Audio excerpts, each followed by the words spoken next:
My story goes back to 2001, but the story started much earlier than that in 1998.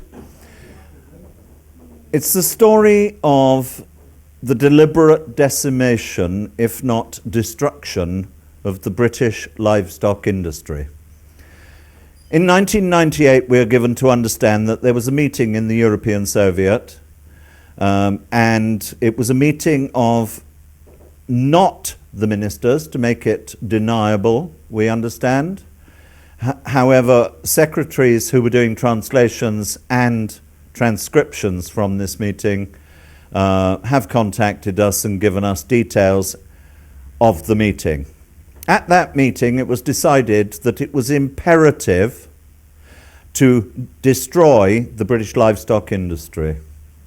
The purpose for this became apparent with the moves to bring Poland, Slovakia, Slovenia, Hungary, Romania, and those other countries in that ex-communist bloc into the main body of the European Union, effectively creating a supranational state that eventually would spread from Brest in the west of France to Kamchatka, Vladivostok in the east of Russia. One great European Soviet. The reason for destroying the British livestock industry became apparent with Poland, Slovakia, Slovenia, Hungary, Romania, all of which could make no contribution in financial terms for their membership of joining the European Union. Further, they were non-industrial because they were effectively rust and toxin belt Russia. Their industry was old, their industry was in collapse, their industry was effectively destroyed. But they had to contribute something to the pot to keep the entire machine rolling forward, and also, to some extent, to have a raison d'etre.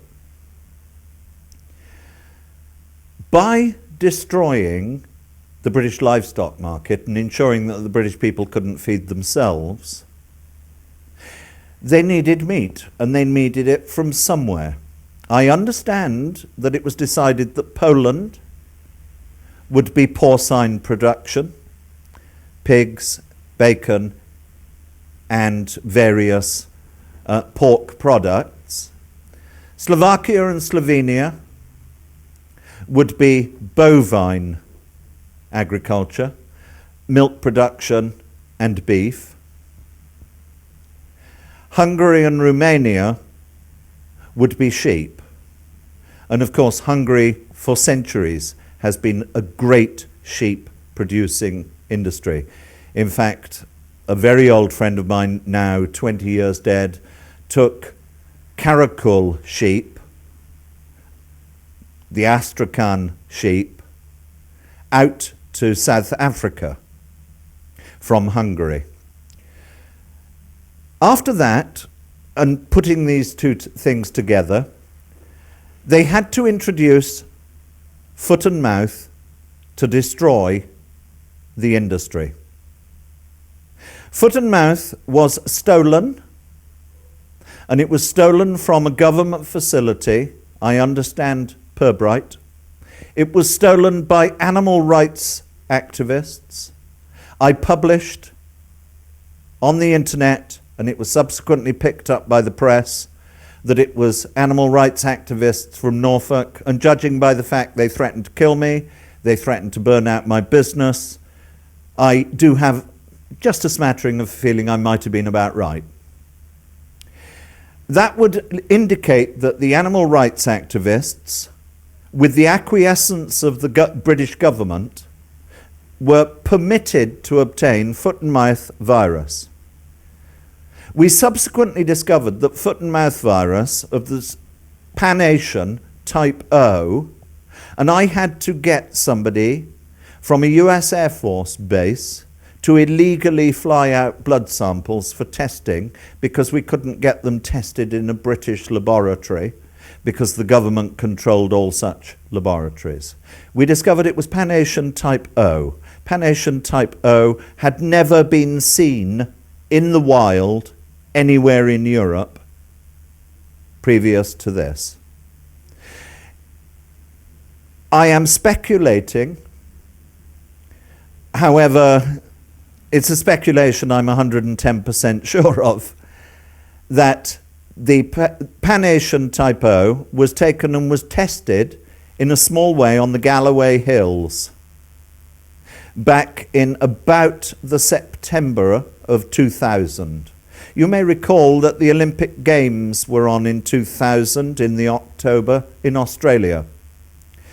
You will have heard that British citizens entering New Zealand were made to wash all of their shoes when they came off of aeroplanes.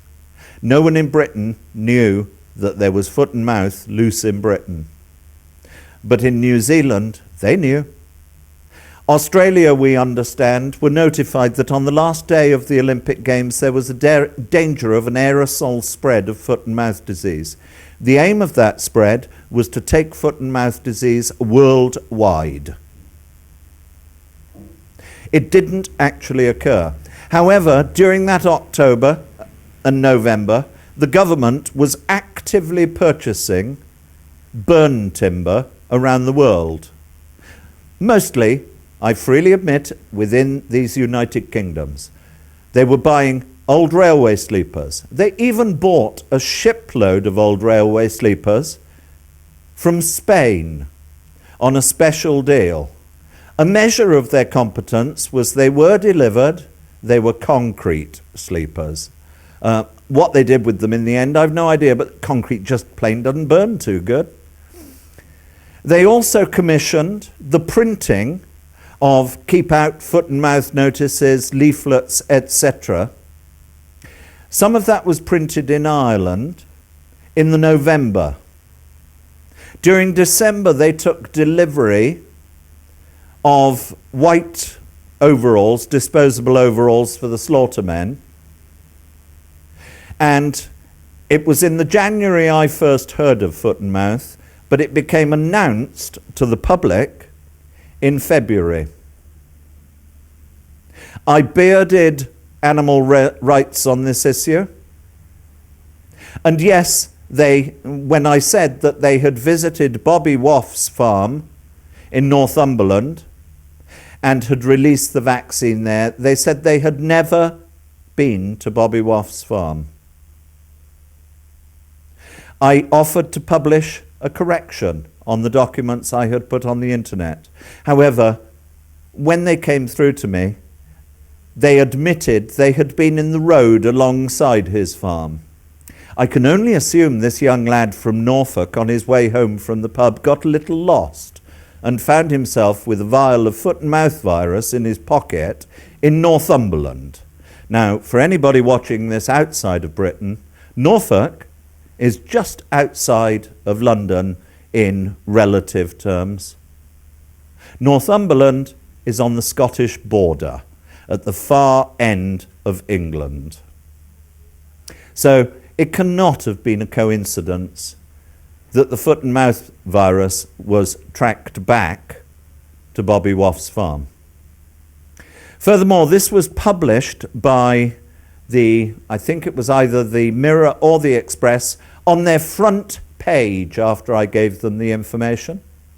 And if you wish to read up on any of this information, if you go to www.silentmajority, all one word, .co.uk, and then you look on their front page, you may have to hunt a little for a link within the site to foot in mouth. There are hundreds and hundreds of documents there proving what I said. Furthermore, I was published in the press. I met with top-level lawyers, and we managed to save large numbers of animals. but not enough, because something like 14.5 million animals were slaughtered just to comply with the political greed of creating a European Soviet.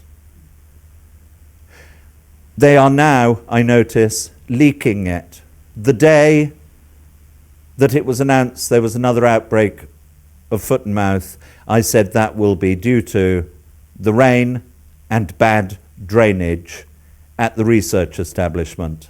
If a research establishment has already proved that it is incompetent to stay in control of the virus which it is handling at that research establishment, it is my suggestion the research establishment is shut down before they start releasing viruses that kill human beings.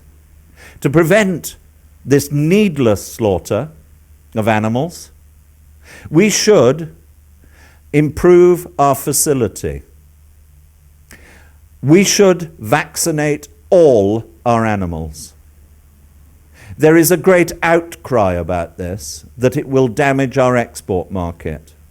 Our export market of beef, mutton, lamb, and pork, in terms of the cost of the first outbreak, is absolutely minuscule. It is a totally disingenuous argument to say that it will damage our export industry. It amounts to what we pay for membership of the EU in 1.5 hours. I hope this will make you stop and think about just how your life is being manipulated. Thank you for your help.